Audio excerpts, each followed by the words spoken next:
ఆంధ్రప్రదేశ్ ఉప ముఖ్యమంత్రి deputy CM Pawan Kalyan ప్రమాదంలో ఉన్నారా? తాజాగా జరుగుతున్నటువంటి పరిణామాలను ఎట్లా అర్థం చేసుకోవచ్చు? ఒక ఉప ముఖ్యమంత్రిగా ఉన్నటువంటి డిప్యూటీ సీఎం పవన్ కళ్యాణ్కి బెదిరింపులు రావడం అనే దాన్ని ఎట్లా అర్థం చేసుకోవచ్చు? ఇదే అంశానికి సంబంధించి మనతో మాట్లాడేందుకు సౌత్ ఇండియా కాపు అసోసియేషన్ రాష్ట్ర అధ్యక్షుడు వేల్పూరి శ్రీనివాస్ ఉన్నారు. నమస్తే సార్. ఎట్లా అర్థం చేసుకోవచ్చు సార్ ఇవాళ పవన్ కళ్యాణ్కి బెదిరింపులు కాల్స్ రావడం అనే దాన్ని ఎట్లా అర్థం చేసుకోవచ్చు అంటారు?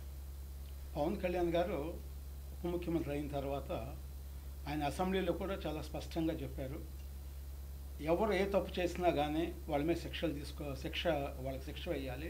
అదేవిధంగా నేను ఏ పొరపాటు చేసినా కూడా నేను కూడా ఆ శిక్షకు బాధ్యుడు. నేను దానికి మినహాయింపు కాదు, నీతికి నిజాయితీగా మారుపేరుగా ఉంటానని ఆయన చాలా స్పష్టంగా అసెంబ్లీ సాక్షిగా చెప్పారు.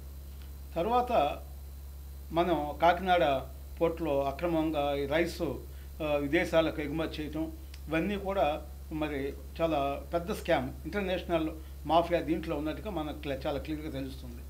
అయితే దాని మీద పవన్ కళ్యాణ్ గారు మరి అధికారులు వద్దన్నా కూడా మరి ప్రమాదకరమైన పరిస్థితి అని చెప్పినా కూడా సముద్రంలోకి 10 కిలోమీటర్లు వెళ్ళి అక్కడ ఉన్నటువంటి షిప్లో అక్కడ ఆయన షిప్ను పట్టుకుని అక్రమ బియ్యం ఏదైతే ఎక్స్పోర్ట్ చేస్తున్నారో ఆ షిప్ను పట్టుకుని దాన్ని సీజ్ చేయండి అని చెప్పేసి ఇవన్నీ కూడా అక్రమార్కుల గుండెల్లో ఒక రైలు పరిగెత్తిన పరిస్థితి మనం చూసాం.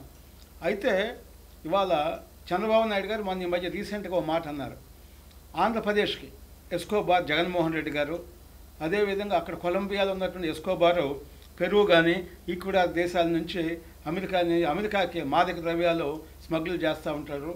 అదేవిధంగా అలాంటి నియంతే ఇక్కడ జగన్మోహన్ రెడ్డి గారు ఆంధ్రప్రదేశ్ ఎస్కోబార్ అని చెప్పారు. ఎందుకంటే గతంలో కూడా పవన్ కళ్యాణ్ గారు ఉన్నప్పుడు ఆయన కూడా చెప్పారు ప్రెస్ మీట్లో కూడా, రాజశేఖర రెడ్డి గారు కూడా నన్ను బెదిరించారు అనేక విషయాలని చెప్పారన్నమాట. అదేవిధంగా ఇప్పుడు జగన్మోహన్ రెడ్డి గారు కూడా ఇప్పుడు ఈ రైసు ల్యాండరింగ్ ఏదైతే ఉందో మనీ ల్యాండరింగ్ లాగా దానికి కింగ్ పిన్ ఎవరంటే మనం జగన్మోహన్ రెడ్డి గారు చాలా స్పష్టంగా చెప్పుకోవచ్చు.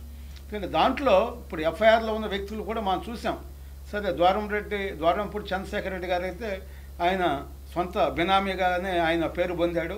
మరి వైవి సుబ్బారెడ్డి గారు టీడీటీ బోర్డు చైర్మన్ చేసినటువంటి వైవి సుబ్బారెడ్డి కుమారుడు విక్రాంత్ రెడ్డి ఆయన, అదేవిధంగా ఎంపీ విజయసాయిరెడ్డి వీళ్ళందరూ కూడా దీంట్లో ఉన్నారని చెప్పేసి వాళ్ళ మీద ఎఫ్ఐఆర్ కూడా బుక్ చేయడం జరిగింది.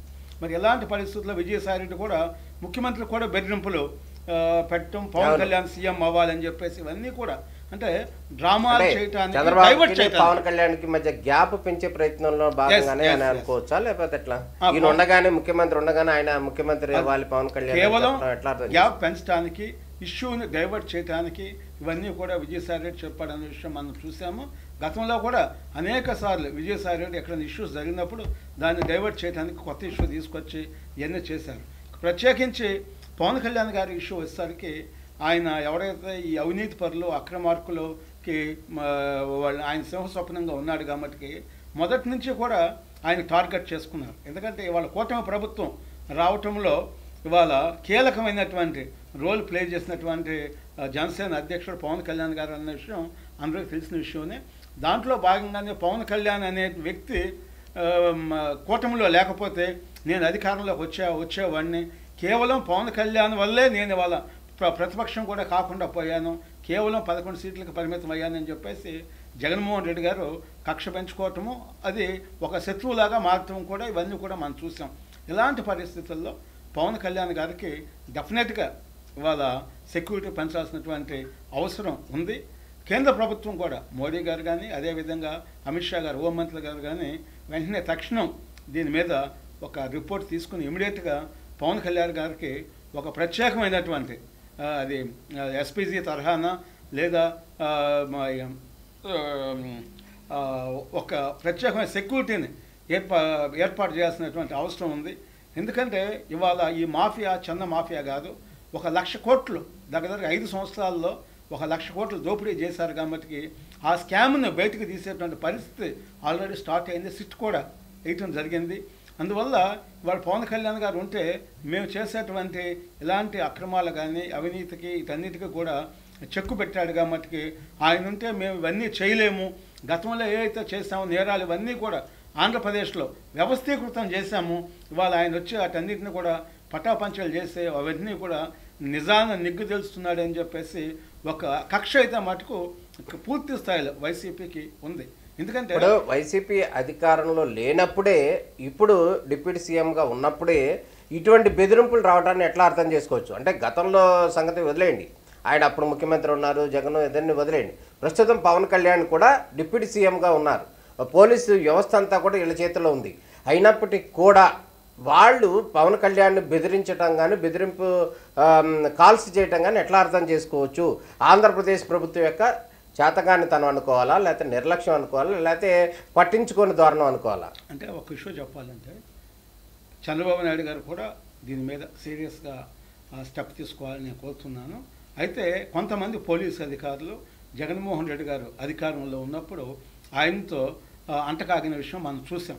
ఎందుకంటే అవినీతి అక్రమాలకు మరి ఆ రోజు ప్రభుత్వం పూర్తి స్థాయిలో అవినీతిలో కూరుకుపోయింది కాబట్టి దాంట్లో అధికారులు కూడా కొంతమంది ఐఏఎస్ కానీ ఐపీఎస్ అధికారులు కూడా దాంట్లో జగన్మోహన్ రెడ్డితో అంటకాగటం, వాళ్ళు జైలుకి వెళ్ళటం, ఇవన్నీ కూడా మనం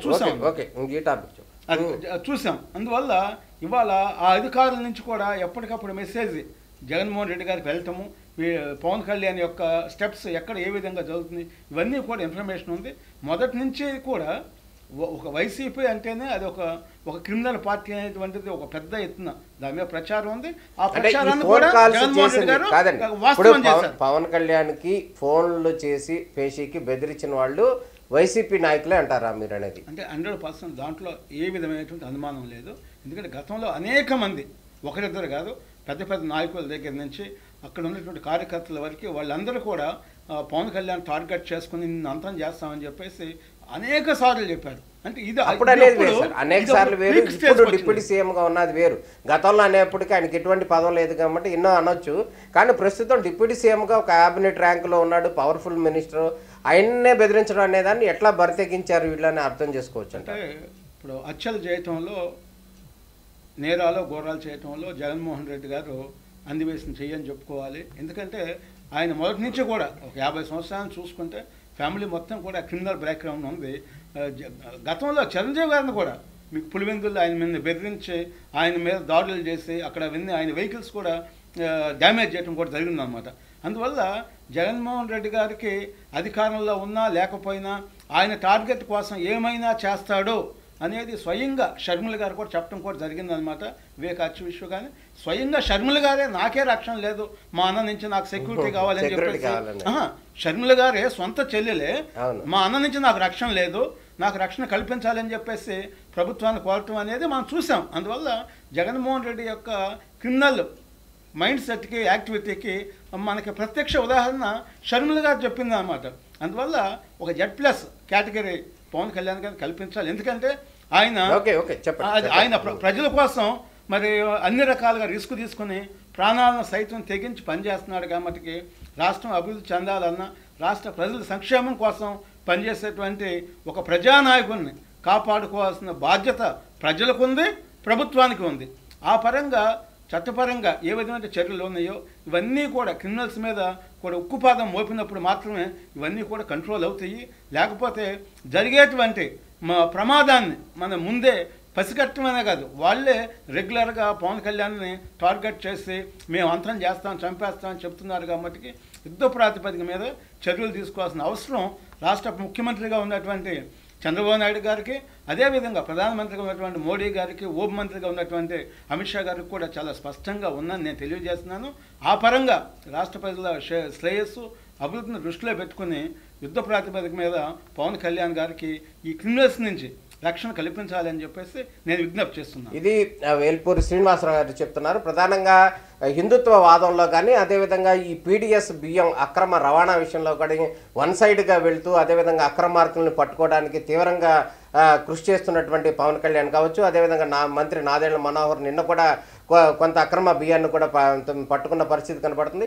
ఈ నేపథ్యంలోనే ఎవరైతే అక్రమ రవాణా చేస్తున్నారో ఆ ముఠా నుంచి బెదిరింపు కాల్స్ వస్తున్నాయి. ఈ నేపథ్యంలోనే వారికి పవన్ కళ్యాణ్కి పూర్తి భద్రత కల్పించాలి. అదేవిధంగా ఎవరైతే ఇటువంటి ఫోన్ కాల్స్ చేసి బెదిరింపులకు పాల్పడుతున్నారో వారి మీద కఠిన చర్యలు తీసుకోవాలంటున్నారు. అదేవిధంగా ముఖ్యమంత్రి చంద్రబాబు నాయుడు కూడా పూర్తి స్థాయి సెక్యూరిటీ పవన్ కళ్యాణ్ కల్పించడం, అదేవిధంగా అవసరమైతే కూడా కేంద్రం కూడా పవన్ కళ్యాణ్ సెక్యూరిటీ విషయంలో జోక్యం చేసుకుని అదనపు బలగాలు ఇవ్వాల్సిన అవసరం ఉందని శ్రీనివాస్ గారు చెప్తున్నారు. ఇది ప్రత్యేక ఇంటర్వ్యూ. నమస్కారం.